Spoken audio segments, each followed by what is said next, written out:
ଟିକିଲି ଅଙ୍ଗନବାଡିରୁ ଫେରି ତା ମାଙ୍କୁ କହିଲା, ମା, ଆଜି ଆମ ଗୁରୁମା ଘର ପାଇଁ କିଛି କାମ ଦେଇଛନ୍ତି। କି କାମ ଟିକିଲି?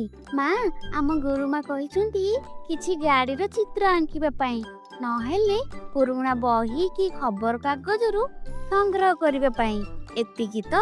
ନା ମା, ତାପରେ ସେହି ଚିତ୍ରରେ ପତ୍ର, ଫୁଲ, ଗୋଡି ଆଉ ତେନ୍ତୁଳି ମଞ୍ଜିକୁ ଅଠା ସାହାଯ୍ୟରେ ଲଗେଇ ସଜେଇବାକୁ କହିଛନ୍ତି। ମା, ତମେ ମତେ ସାହାଯ୍ୟ କରିବ? ହଉ ଆସେ, ଦୁଇ ଜଣ ମିଶି ଚିତ୍ର ଆଙ୍କିବା ଆଉ ସଜାଇବା।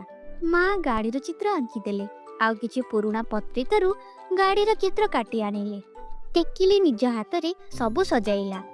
ଟିକିଲି ତା ମାଙ୍କୁ କାର ଚିତ୍ରଟି ଦେଖାଇଲା, ଯେଉଁଥିରେ ସେ ଫୁଲ ପାଖୁଡାକୁ ଲାଇଟ୍ ଭାବରେ ବ୍ୟବହାର କରିଥିଲା। ତେନ୍ତୁଳି ମଞ୍ଜିରେ କାରକୁ ସଜାଇଥିଲା। ମା ଦେଖ, କେତେ ସୁନ୍ଦର ହୋଇଗଲା ମୋ ଚିତ୍ର।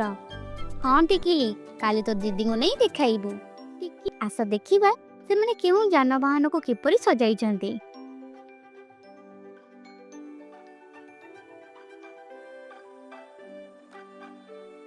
ଆପଣ ଏହିପରି ଭାବରେ ପିଲାର ଖାତାରେ କିଛି ଯାନବାହନର ଚିତ୍ର ଅଙ୍କନ କରିଦିଅନ୍ତୁ।